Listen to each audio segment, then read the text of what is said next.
Buenos días. Estamos presentando el número 86 de la revista Universidades, y ustedes han podido apreciar el contenido en el video que nos precedió y que está dedicado principalmente al dossier que analiza la educación superior en México, con el título Horizontes de la educación superior en México hoy. Nos acompañan las personas que van a exponer, que van a recordar los puntos principales que nos toca discutir en esta revista.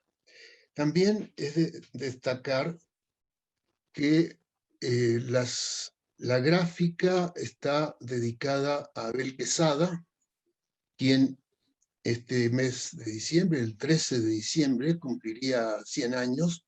Fue un gran caricaturista, escritor, también participó en el cine.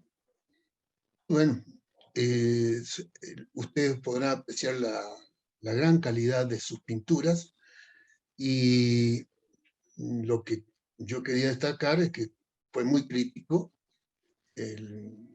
en el año 68, cuando la masacre de Tlatelolco. Él publicó un cartón en negro y en la pregunta ¿por qué? Bueno, eso por ahora. A continuación vamos a presentar a Francisco Tamarit, doctor en física de la Universidad de Córdoba, miembro del CONICET de Argentina, y bueno, que ha sido incluso rector de la Universidad de Córdoba. Actualmente trabaja en la escuela, en la Facultad de Matemáticas, Astronomía, Física y Computación de dicha universidad. A continuación vamos a escuchar la exposición de Francisco Tamarit. Por favor, Pancho. Bueno, muchas gracias, Hugo. Perdonen por el micrófono. Quiero comenzar agradeciéndote a ti y en tu nombre a toda la revista Universidades, pero también quiero agradecer a Ludual por esta oportunidad que me han dado, a Roberto, a Iris, a Praxedis, que me han acompañado de cerca como necesitaba yo para llevar a cabo esta tarea. Siento que Udual es una red magnífica, única, y que habiendo sido rector me dio muchísimas satisfacciones, porque creo que en algún sentido cubre esa expectativa, ese deseo que tenemos todos de conformar un gran sistema unificado, articulado, diverso, para toda América Latina y la región, copiando las mejores tradiciones de otras regiones. Como ustedes escucharon, yo provengo de la física teórica, de la inteligencia artificial, de las ciencias de la computación, así que elaborar, junto con Roberto, Praxedis y Iris, el diseño académico de esta revista ha sido para mí un enorme desafío, y me ha permitido interiorizarme sobre aquello que yo he experimentado a lo largo de mi vida como académico, como decano, como rector, que es la admiración profunda que siento por el sistema de educación superior de México, que es tan peculiar, que es tan diferente al sistema en el cual yo me he formado, que tiene otras fortalezas y otras debilidades, pero visualizar con estos textos tan magníficos, tan completos, tan repletos de buenos argumentos, de buenas referencias, de vivencias académicas, de grandes investigadores e investigadoras de la educación superior de México, para mí ha sido muy enriquecedor. Y es una aventura que, como pasa con cada número de universidades, recomiendo que nos animemos a abordar, no solo los investigadores de la educación superior, sino todos los que imaginamos que como artífices de la educación superior todavía tenemos por delante una enorme tarea, tenemos muchísimo para corregir, tenemos enormes deudas con nuestras comunidades. Como digo en la introducción al número, hay una rebeldía inusual en las investigaciones, en los aportes de cada uno de los investigadores. Más allá de cuáles sean sus posicionamientos frente a las políticas oficiales, que como ustedes verán quedan bastante bien disimuladas como corresponde, lo cierto es que se percibe en cada uno de los artículos esa vieja tradición de independencia de los académicos y las académicas mexicanas con respecto a las intenciones de los gobiernos. Porque en México, como ha pasado en muchos lugares de nuestro país, pero más en México quizá, por lo menos que en el Cono Sur, lo que vemos es una constante disputa de sentidos sobre la educación superior. Y eso ustedes lo van a ir percibiendo en la lectura de cada uno de estos artículos. De un lado, esta irreverencia, esta autonomía del pensador y la pensadora frente a los deseos de la política, y por otro lado los deseos de la política, cada uno moldado por la ideología, de transformar sin esperar a que sea la universidad mexicana la que se transforme. Esto genera tensiones, conflictos, una historia de marchas y contramarchas que ustedes lo van a encontrar perfectamente reflejado en esta revista. Y que, por cierto, la gráfica de Abel Quesada va a acompañar de una manera magnífica, porque, bueno, como él decía, el arte se hace también de muchas mentiras, decía él. Yo diría que el arte se hace de muchas miradas y que no hay una forma clara de identificar cuál es la verdad en el análisis tan diverso que hoy se hace sobre la educación superior mexicana.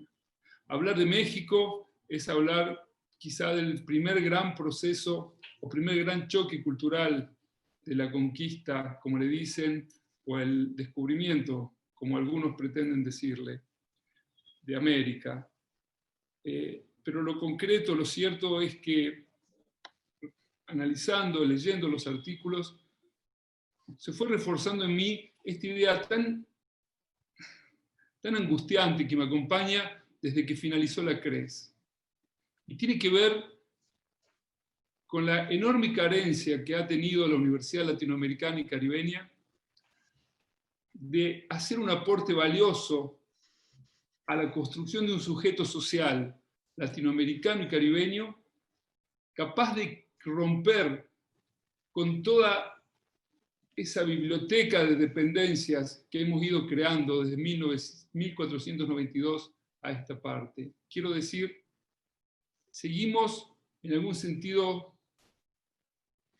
rendidos ante el entusiasmo que nos produce a algunos sectores, al menos, el creernos parte de una Europa extramarítima que en realidad no existe. No somos sucursales de Europa, no somos siquiera Iberoamérica.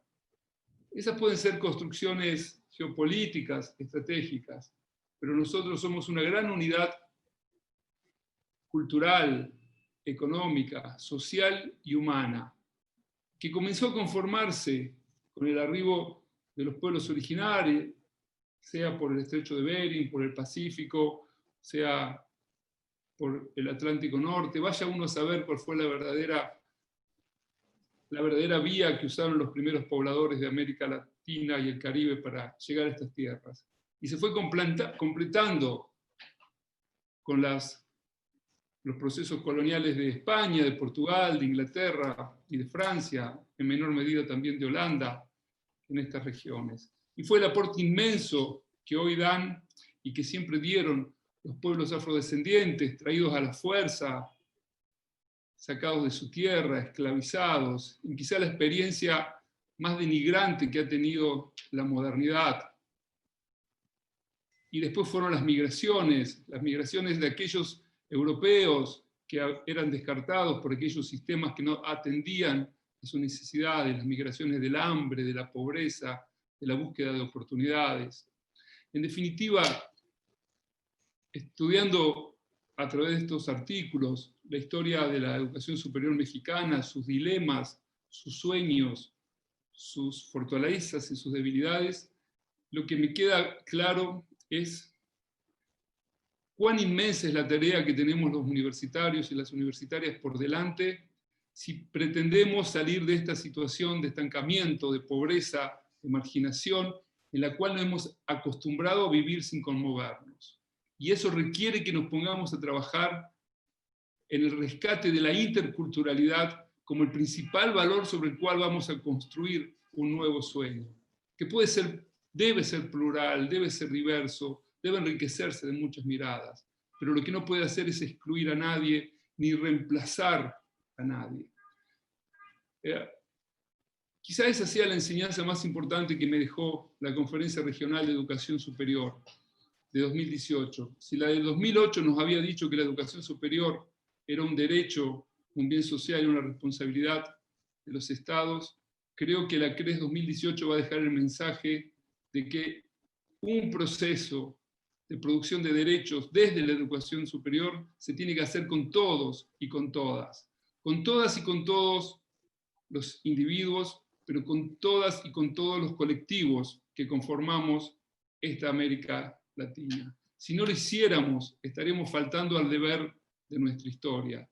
Apenas aportaríamos a profundizar esa brecha de invisibilidad, de desconsideración, a ese eurocentrismo tan, yo diría, ingenuo y a la vez tan ofensivo que reina campante por nuestro territorio.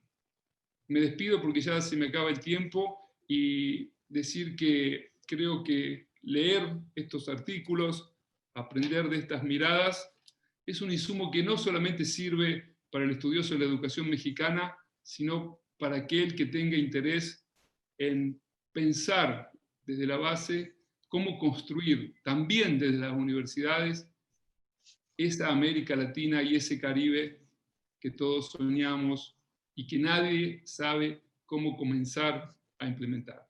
Muchas gracias, Hugo, y un cariño a todo el personal de Udual, a los amigos y a todos los que nos están ayudando, agradeciendo muy especialmente a cada uno de los autores que aceptó generosamente contribuir a este número.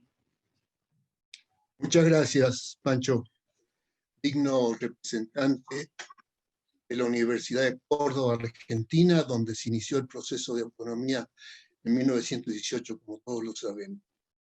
La contextualización que ha hecho me parece muy importante porque refleja esto que en última instancia también preocupa o bien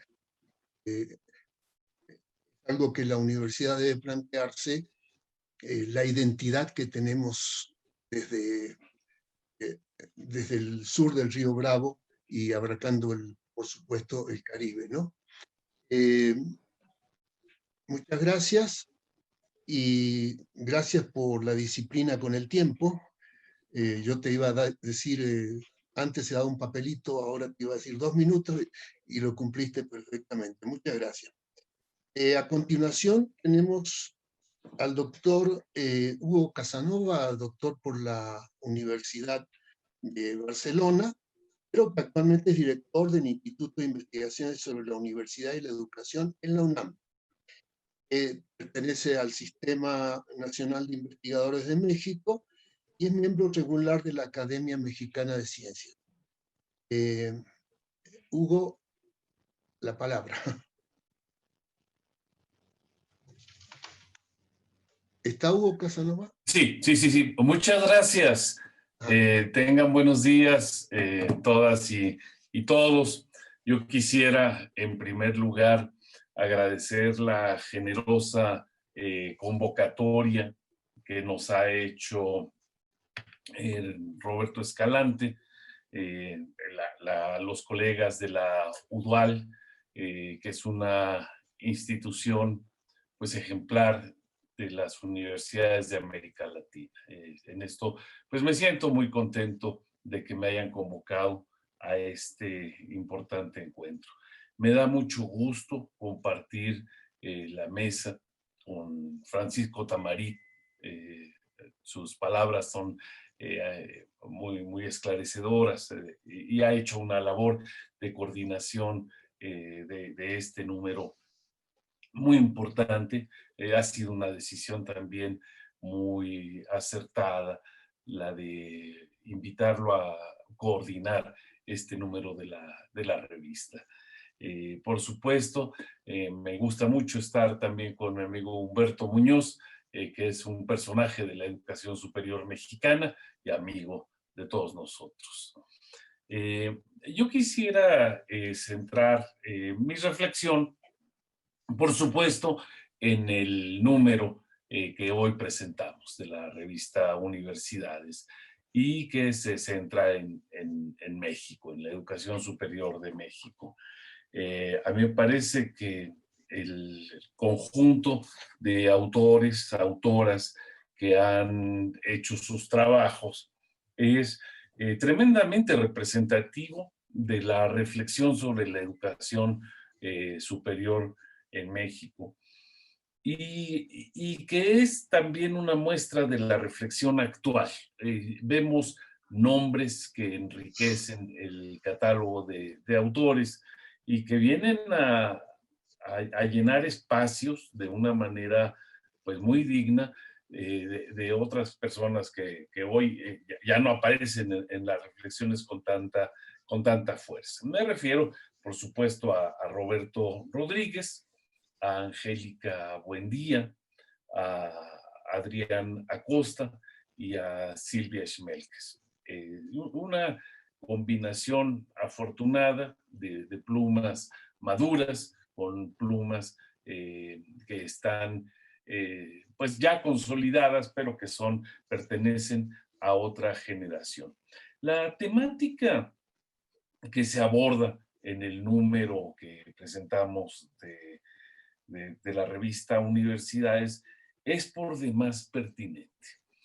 Se trabaja el tema de la dimensión normativa.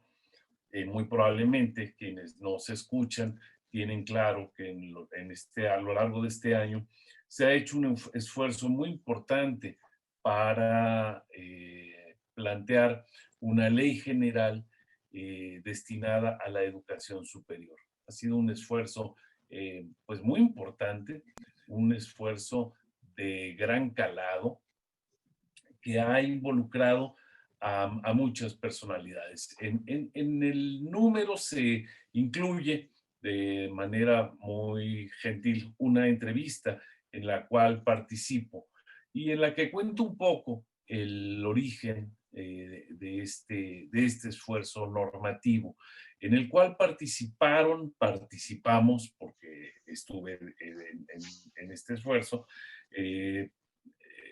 estudiosos de la educación superior de diversos ámbitos, del Instituto de Investigaciones Jurídicas, del Instituto de Investigaciones sobre la Universidad y la Educación, del Instituto de Investigaciones Sociales, del Instituto de Investigaciones Económicas y también, naturalmente, hay una doble adscripción de algunos de los autores o de quienes participamos en esto al Programa Universitario de Estudios sobre Educación Superior y fue una experiencia muy interesante. Bueno, en el artículo que presenta Roberto Rodríguez se plantean algunas de las cuestiones centrales de esta Ley General de Educación Superior, que está en proceso. Esta ley se tendría que estar aprobando antes de que concluya el año. Hay un mandato normativo para que así suceda y es hoy por hoy uno de los grandes temas de la educación superior en México, el tener un marco normativo actual, pertinente y pues que responda a los nuevos tiempos. Hablaré un poquito más adelante de los nuevos tiempos, pero quisiera decir que esta ley también, pues las leyes están articuladas a su tiempo y a su espacio, y cuando la ley se diseña, no había la pandemia, no se había extendido de tal manera que se hubiera incluido una dimensión que respondiera a esta problemática. Y hemos marcado en la entrevista que me hicieron en la propia revista, en el número que hoy presentamos, he planteado pues que son ámbitos de oportunidad en los que seguramente se podría todavía decir algo. Hay otros temas que son muy importantes y es el de la dimensión actual, las políticas actuales en educación superior, el campo en el que incursionan tanto Angélica Buendía, Adriana Costa, como Elia Marún, perdona que no mencioné en un primer momento. Elia es una especialista de Guadalajara, el Estado mexicano de Jalisco, que tiene una trayectoria también muy consolidada en el estudio de la educación superior.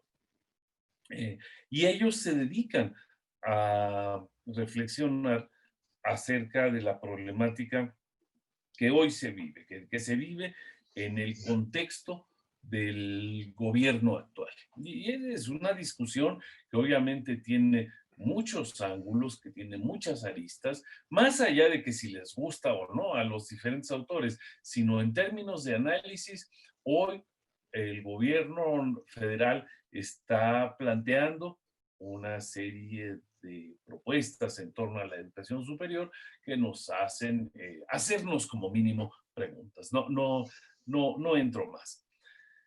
¿En qué momento se encuentra la educación superior en México? Y esto es algo que yo quisiera decirles de manera personal. Me parece que hoy por hoy, en el 2020, la educación superior, como el resto de la educación de México, enfrenta una doble problemática. La que tiene que ver con el escenario que todos conocemos de la pandemia y que nos está planteando preguntas muy importantes, pero tiene también una dimensión estructural en la que tenemos una serie de problemas que no están resueltos. O sea, traíamos una serie de problemas a los cuales el propio gobierno federal, desde las universidades, desde el ámbito académico, estábamos buscando dar respuesta y se nos presenta esta problemática coyuntural. Teníamos al inicio del 2020 y seguimos teniendo de manera incrementada un problema de cantidad. ¿De qué tamaño es la atención a la educación superior?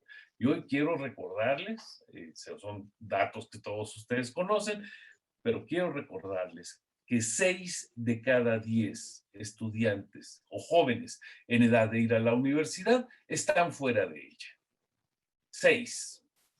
Quiere decir que 4 solamente tienen acceso a la educación superior. Pero a mí lo que me interesa resaltar es el número tremendo de jóvenes mexicanos que están ausentes del sistema educativo mexicano. Y la gran pregunta es, ¿dónde están?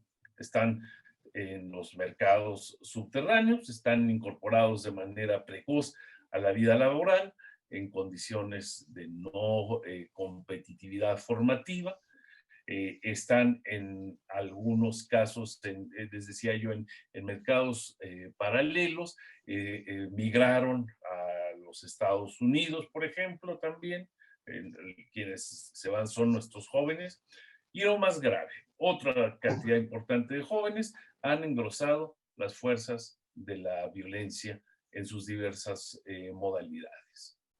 Hoy los jóvenes son los que ponen la carne de cañón en la vida violenta de este país, que no es ni mucho menos una anécdota, es un problema lacerante, un problema vigente en este país, con pandemia y con todo, sigue habiendo una problemática delincuencial muy importante. Hay un problema de calidad también, que me parece que hay que resaltar. Hay un problema de vinculación de la universidad con el gran ámbito político. Y hay un problema en términos generales de vinculación entre la universidad y la sociedad a nivel de trabajo, a nivel, decía yo, el tema de la seguridad y de la construcción de la democracia. Sí, Ahora minutitos.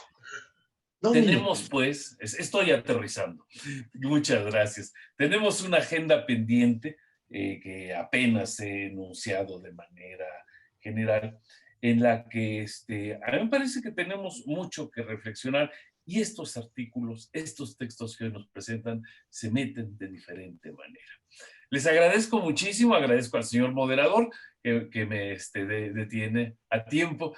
Estoy, como siempre, a sus órdenes, amigo de ustedes, y reitero para Roberto mi enorme agradecimiento. Un abrazo para todos. Muchas gracias. Muchas gracias, doctor Casanova.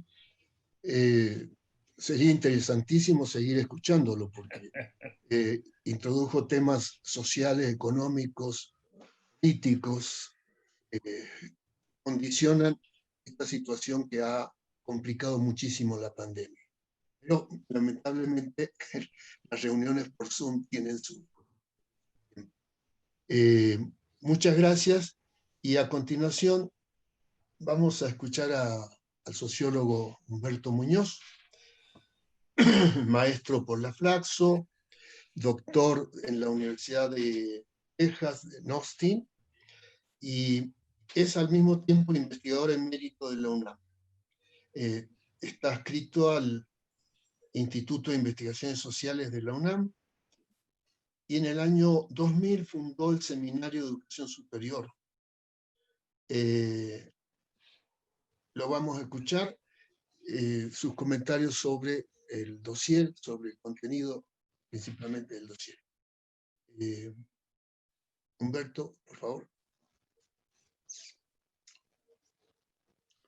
Bueno, muchas gracias, Hugo, muchas gracias, Praxedis, muchas gracias, Iris, y particularmente muchas gracias a Roberto Escalante, cuyo trabajo en la UDAL ha sido verdaderamente extraordinario desde mi punto de vista, y por el otro lado, gracias por hacerme participar en la UDAL, porque tengo la mejor impresión de las tareas que hace.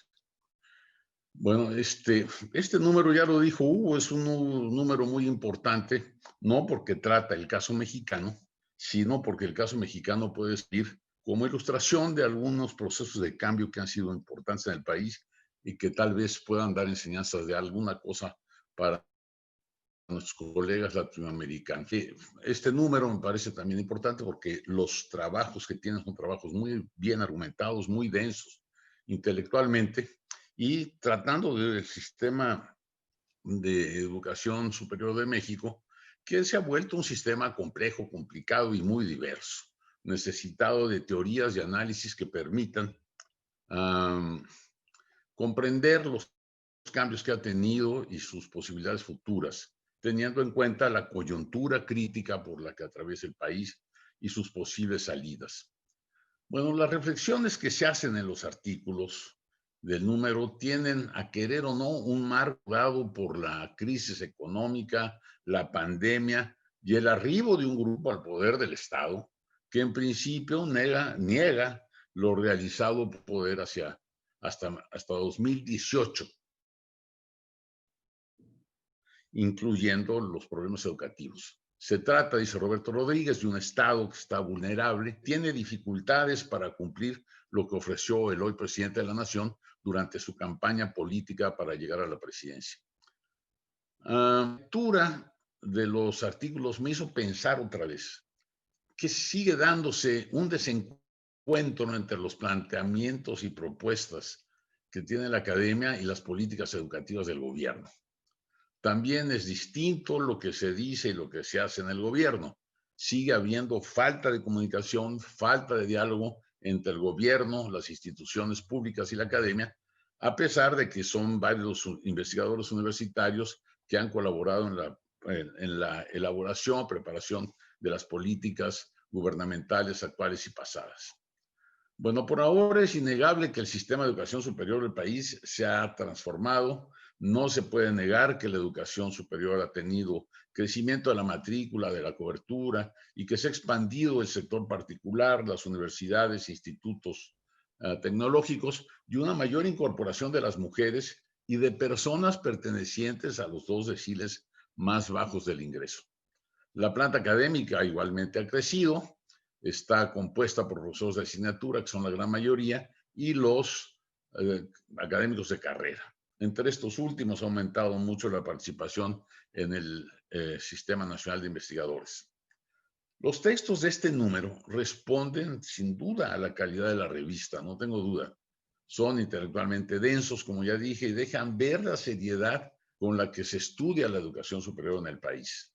Le dejan claro al lector el transcurso histórico de los cambios jurídicos que definen y organizan la educación superior en México, lo mismo que los cambios y orientaciones políticas gubernamentales. Bueno, al fin de cuentas, cada sistema de educación superior es producto de las leyes vigentes elaboradas por quienes tienen el poder del Estado. De ahí la pregunta, ¿cuál es la diferencia en la óptica de la educación superior de este gobierno con respecto a los que lo antecedieron a finales del siglo y a principios de este siglo? Pues bueno, varios artículos de este número ilustran lo que diré a continuación. Llegado el 2018, cambio político en la concepción de la educación superior. Los partidos y gobiernos que impulsaron el neoliberalismo habían insistido en una base conceptual basada en la calidad, la eficiencia, la eficacia, la pertinencia y la equidad. La equidad entendida como ampliación de oportunidades. Y la gobernanza dirigida por el enfoque de la nueva administración gerencial y por la entrega de subsidios extraordinarios por competencia para programas académicos a ser realizados por las instituciones. Se implantó la evaluación para la distribución de los recursos y para dotar de ingresos mediante becas a la academia, la productividad medida por publicaciones, rendición de cuentas, todo el enfoque político de la educación superior se sintetiza, creo yo, en la idea del Estado evaluador. La relación de las universidades públicas con el Estado había cambiado en estos últimos tiempos de lo que fue hasta antes de 1980. Quien lea detalladamente los textos de este número, probablemente se le va a ocurrir también preguntar, ¿y cuál es la propuesta de la educación superior que tiene el gobierno de la Cuarta Transformación? Pues considero que todos los contrastes que se hacen en el número permiten llegar a sustentar que lo que existe a 2 años de este gobierno es una especie de continuidad y con algunos cambios. El programa sectorial de la educación y esta nueva Ley General de Educación Superior que se está discutiendo son como el marco de referencia para el establecimiento de políticas gubernamentales de nueva generación que todavía están siendo esperadas. No hay una agenda que articule las políticas que se desarrollan o se van a desarrollar en materia de educación superior. Bueno, ¿qué es lo nuevo de lo que se conoce? Pues diré que me parece importante que el nuevo gobierno busque entre la ciencia y las universidades públicas. Y esto me parece fundamental, pero no solo a nivel declarativo. El punto es lógico porque la universidad de hoy se produce y combina conocimiento. La mayor parte del conocimiento científico producido en el país se produce en las universidades públicas. La vinculación universidad-ciencia, sin embargo, no se había planteado como objeto conjunto de las políticas educativas en el sector público. Pero creo que está este punto a nivel de buen deseo, porque en la práctica los directivos del Consejo de Ciencia y Tecnología han tomado medidas que van exactamente en sentido contrario a fortalecer la ciencia universitaria. Otra novedad es que la educación universitaria será gratuita y obligatoria, entregará conocimientos pertinentes para la sociedad. La obligatoriedad de la enseñanza se asentó en la ley, pero luego se ha aceptado que las universidades puedan emplear criterios de selección. La gratuidad también tiene un impacto sobre las instituciones públicas que cobran cuota de ingreso, pero no hay un programa que permita resarcir las pérdidas que se generen por la aplicación de este precepto. En materia de educación superior, se crearon 100 nuevas universidades ubicadas en zonas marginales, las Benito Juárez, ofrecen carreras en varios campos, y a esta iniciativa se agrega el programa Jóvenes Construyendo el Futuro.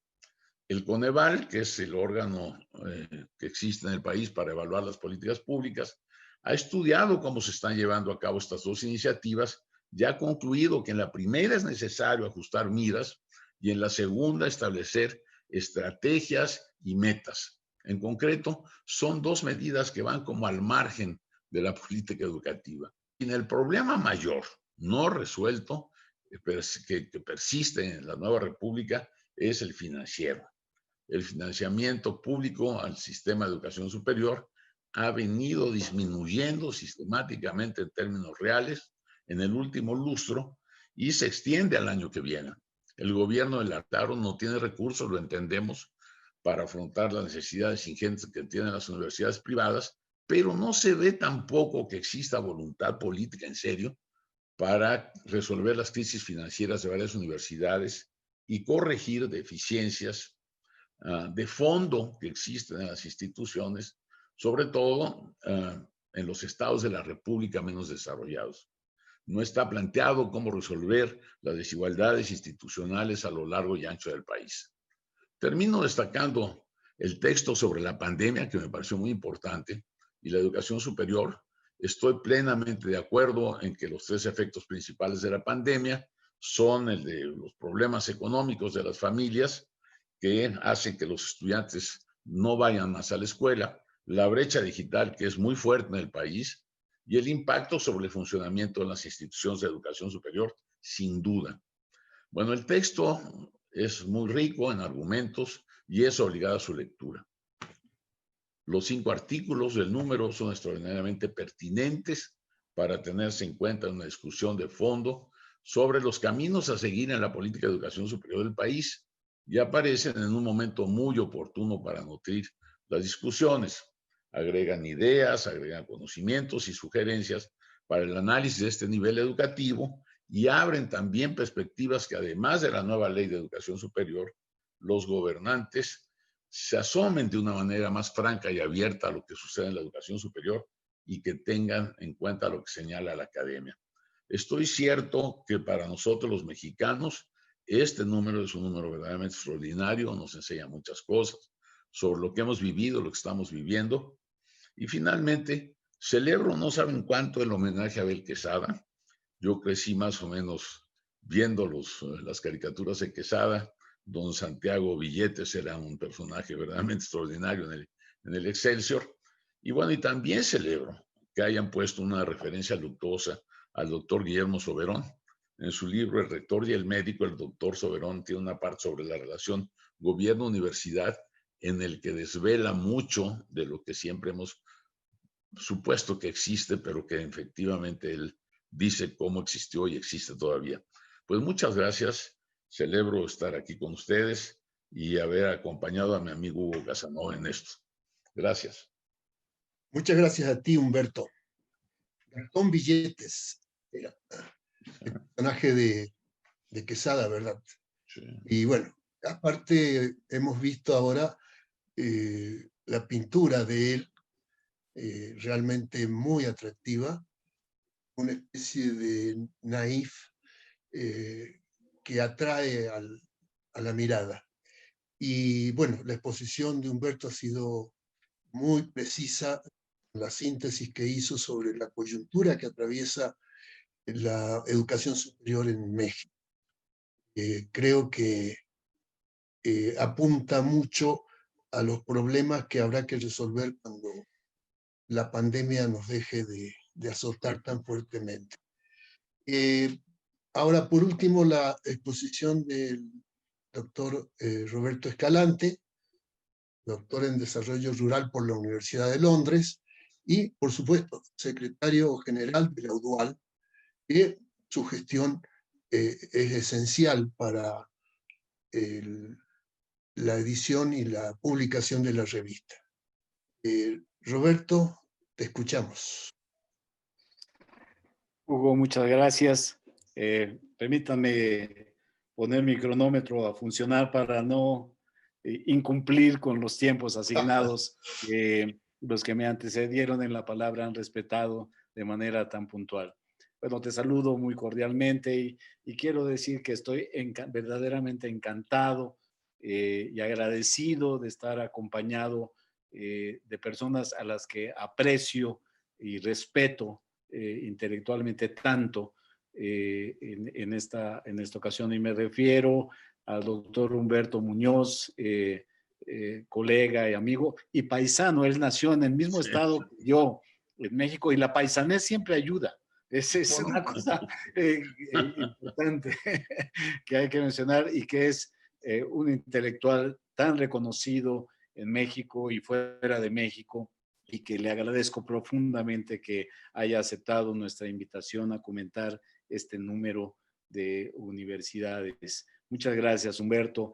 Gracias. A Hugo Casanova, también director del Instituto de Estudios sobre la Educación y la Universidad de la Universidad Nacional Autónoma de México, a quien también le manifiesto mi respeto y mi afecto y mi agradecimiento también por estar aquí presente. De verdad, muchísimas gracias. Y a Pancho Tamarit, que no tengo muchos años de conocerlo, pero en los pocos años que lo he conocido, he aprendido a trabajar con él, a quererlo, a respetar su trabajo. Lo conocí siendo rector de la emblemática Universidad Nacional de Córdoba, con quien hicimos muchas cosas y compartimos también muchas iniciativas que él ha mencionado ya en su intervención, y que se refieren a esta posibilidad, este anhelo de lograr una integración universitaria latinoamericana y caribeña, en la cual la UDUAL está empeñada desde hace más de 70 años. Bueno, este número que es un número dedicado a México, en una revista que también tiene ya, es de larga data, hace 70 años que la revista Universidades ha insistido en generar un espacio plural, informado, intelectualmente respetuoso, sobre el estudio de la educación superior en América Latina y el Caribe. Hoy, bajo la dirección de Pancho Tamarit, ha convocado a un conjunto de intelectuales mexicanos, estudiosos de la educación superior, a producir este número. Entonces, de verdad, es muy grato poder comentar este número que hoy tenemos sobre México. Ya tanto Humberto como Hugo Casanova han dicho cosas muy importantes, me parece, sobre lo que está aconteciendo, y que reflejan el contenido de los 5 artículos que hemos podido leer en este número de universidades. Yo quisiera solamente marcar algunas cosas que creo que son muy importantes. Bueno, ya Hugo y Humberto mencionaban cómo la nueva ley de educación, en la que Hugo estuvo muy comprometido junto con otros colegas en su redacción, me parece que da respuesta a cosas muy importantes. Ya Humberto Muñoz decía, efectivamente, la educación superior, si marcamos un punto de partida de análisis de los años 70 a la fecha, ha crecido enormemente. La matrícula, el número de instituciones, en fin, hay sin duda un crecimiento, pero que de todas maneras resulta todavía insuficiente. Creo que para los mexicanos y lo digo porque comparado México, por ejemplo, con la Argentina, que es un país similar a México, nosotros estamos muy distantes de la cobertura que tiene la educación superior en la Argentina respecto a México. México está muy por debajo de todo esto, y entonces pareciera ser que todavía la educación superior en México sigue siendo un privilegio, y particularmente en las zonas menos desarrolladas de México. En áreas, en las grandes metrópolis, México, la Ciudad de México, Guadalajara, Monterrey, la cobertura, por supuesto, es muy alta, pero en zonas muy poco desarrolladas de México, solamente los más privilegiados son los que tienen acceso. Entonces, la nueva ley me parece que intenta dar respuesta a esto y a algo que Humberto lo sabe y Hugo también.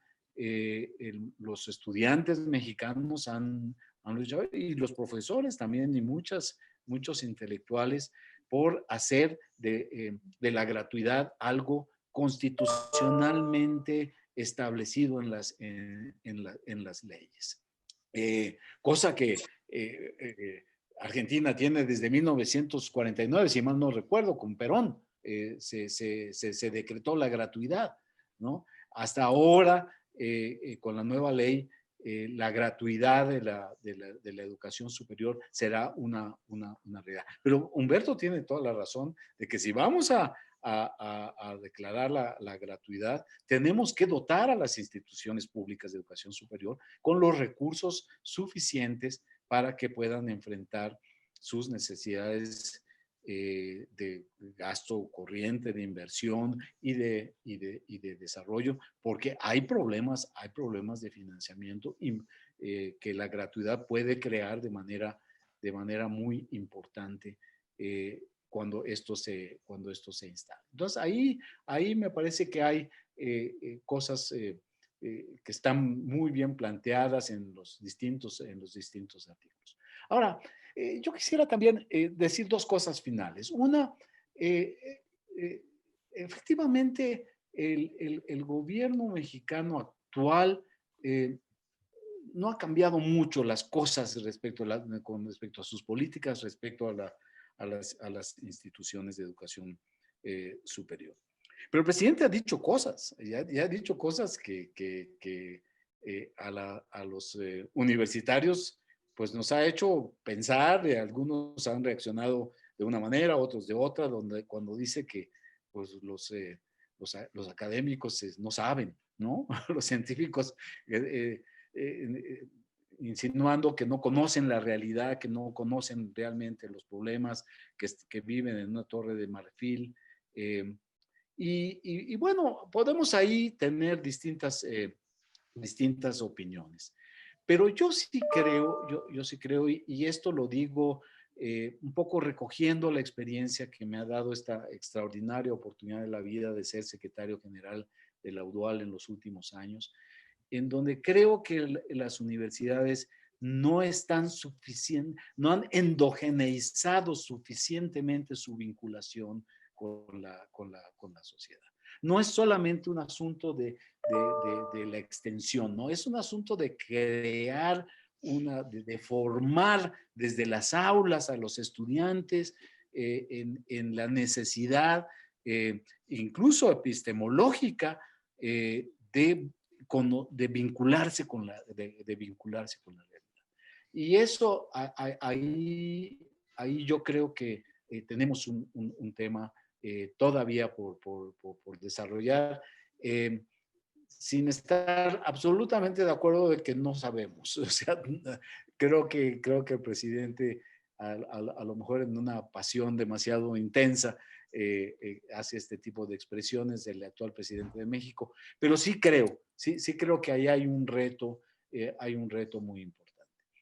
El otro tema, déjeme mirar cómo va mi tiempo, me queda 1 minuto y medio, es el tema de la pandemia. Es el tema de la pandemia, al cual efectivamente cuando se estaba redactando la nueva ley que tendrá que ser aprobada en breve por las instancias legislativas mexicanas, no teníamos este asunto de la pandemia.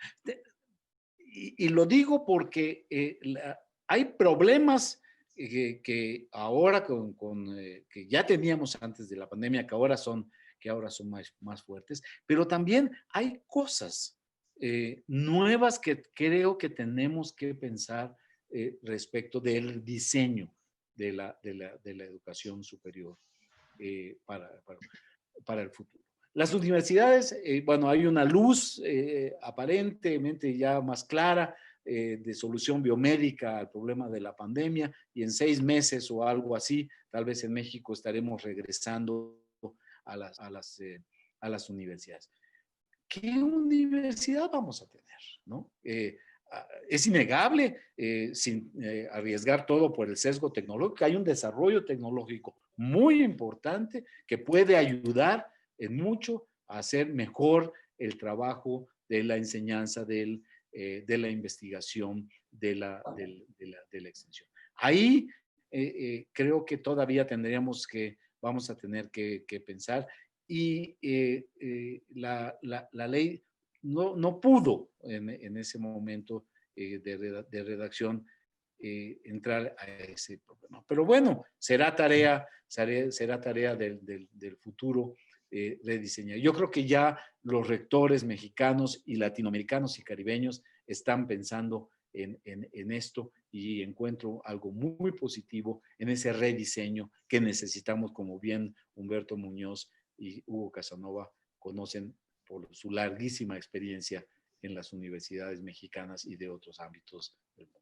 Bueno, lo dejo ahí. Muchas gracias. Y yo también celebro con Humberto que le dediquemos a este caricaturista mexicano este número, y al rector Soberón, polémico, como fue él en su gestión. Fue presidente de la UDUAL, y creo que la UDUAL no puede menos que darle su lugar, reconocer su trabajo. Fue muy generoso con la UDUAL, le dio sus instalaciones, le creó sus instalaciones en el campus de Ciudad Universitaria de México. En fin, fue un hombre que creyó en la vinculación latinoamericana y caribeña, y la UDUAL se lo reconoce hoy y siempre. Muchas gracias y un gran abrazo y saludo a Humberto y a Hugo, y a los dos Hugos, y a Pancho Tamarit, y a Iris también, que no está, pero que ha sido siempre un puntal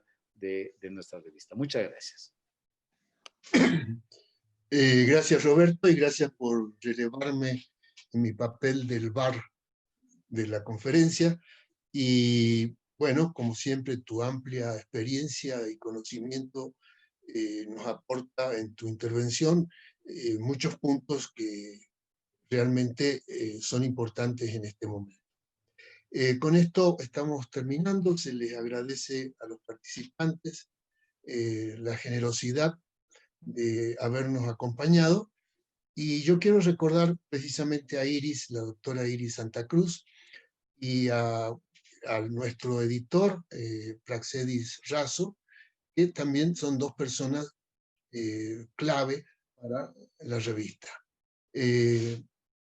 Un gusto, Pancho, un gusto, Hugo, un gusto, Humberto, y vamos ahora a poner como parte final un video donde Helio Flores habla en el homenaje a Abel Quesada.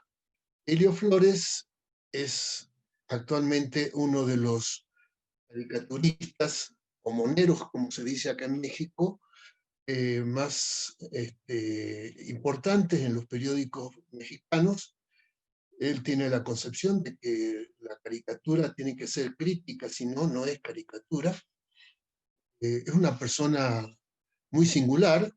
Se recibió de arquitecto en la Universidad de Veracruz y luego se dedicó al dibujo, y ha obtenido así el Premio Nacional de Periodismo, y al mismo tiempo su obra forma parte del Museo de la Caricatura en México.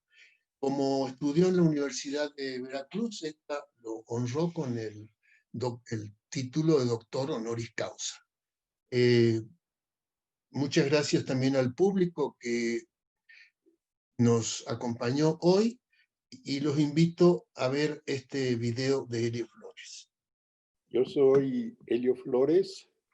Actualmente se usa que nos digan moneros. Estoy platicando desde Jalapa, Veracruz. Yo creo que el maestro Abel Quesada era más que nada un gran humorista. Y con esto quiero decir que reunía varios elementos en su trabajo, varios elementos pues que no son tan fáciles de reunir. En su caso, por ejemplo, era un sentido del humor muy agudo, muy fino y al mismo tiempo con su sentido de la crítica, crítica social, crítica política, y aunado a un dibujo que, sin ser un dibujo académico o algo muy elaborado, era terriblemente eficaz para los fines de su caricatura.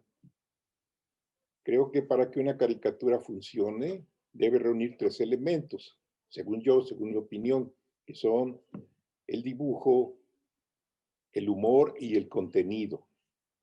Según los distintos moneros, estos elementos pueden estar distribuidos en distinta proporción. Hay algunos que tienen más texto que dibujo, otros que tienen más humor que dibujo. Algunos tienen más dibujo que humor, en fin. Lo ideal es que los 3 elementos estén igualmente repartidos. En el caso del maestro Quesada, yo creo que él tenía la gran virtud de ser un gran humorista sin necesidad de escribir grandes textos. O sea, sus caricaturas más bien eran un texto humorístico muy, muy eficaz, acompañado de unos dibujitos simpáticos que complementaban perfectamente la idea y su cartón. Esto hablando de su trabajo profesional.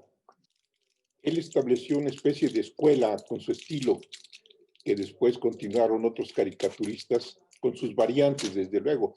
Por ejemplo, Ríos creo que fue un seguidor de la escuela de Abel Quesada, de escribir textos con mucho humor y acompañados con dibujos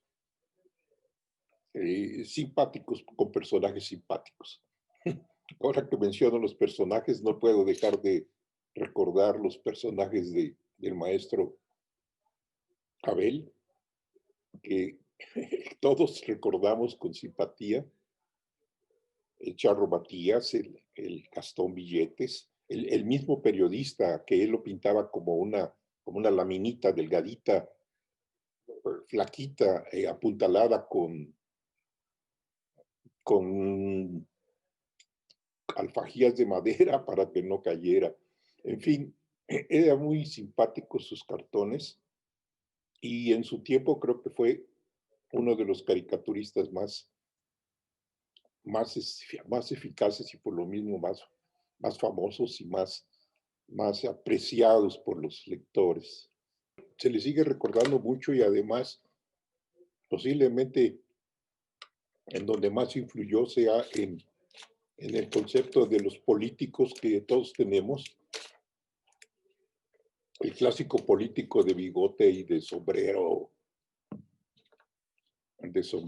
pues no sé cómo calificarlo, pero muy al estilo de Abel Quesada, y posiblemente con sus críticas, el hecho nada más de pintarlo, yo creo que ya identificaba a lo que es la política mexicana, y creo que hasta la fecha se sigue recordando mucho eso, y posiblemente entre los políticos influya de manera de no querer parecerse a los políticos que pintaba Abel Quesada.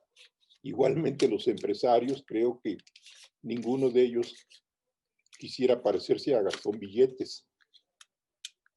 Aunque Gastón Billetes era un personaje muy simpático, pero ya en los empresarios creo que no les agradaría mucho ser dibujados con un anillo en la nariz.